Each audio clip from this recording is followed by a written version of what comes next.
کل ہم نے آپ کو بتایا تھا کہ ایک لیٹر الطاف حسین یعنی SNGD کے سیکشن آفیسر 1 الطاف حسین کی دستخط سے جاری ہوا ہے اور اس میں کہا گیا ہے کہ رمضان پٹھان جو کہ ایڈیشنل ڈائریکٹر لوکل گورنمنٹ ضلع غربی تھے، ان کو additional director local government regional office میں تعینات کرنے کے لیے کہا گیا۔ یہ ہم نے لیٹر آپ کو دکھایا تھا اور اسکرین پر بھی، اور ہم نے اس کی کچھ تفصیلات بھی بتائی تھی،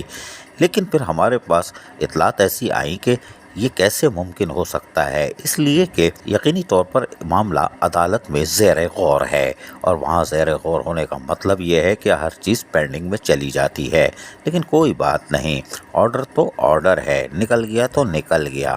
لیکن 23 مئی 2022 کے لیٹر میں رمضان پٹھان کو ٹرانسفر کر کے additional director grade 19 headquarter local government regional director Karachi تعینات کرنے کے احکامات دیے گئے تھے، جبکہ عدالت میں جو سماعت جاری ہے وہ ابھی اس کی سماعت بھی آنے والی ہے، لیکن اس میں براہ راست کہا گیا تھا کہ یہ کیس یعنی کہ ابھی جو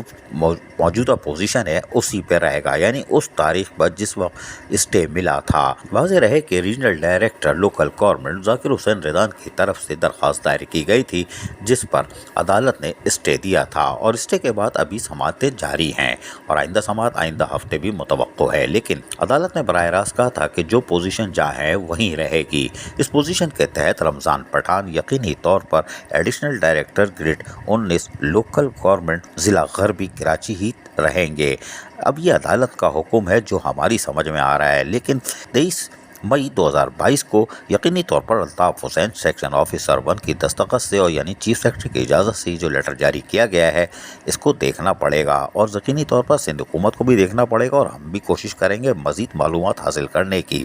کہ عدالتی حکم کے بعد آیا رمضان پٹھان کی تعیناتی ممکن ہو سکتی ہے، یا وہ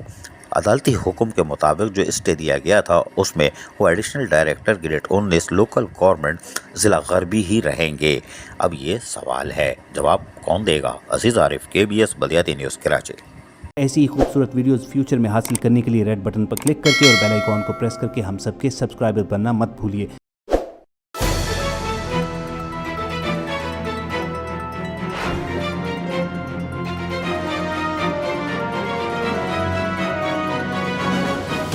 KBS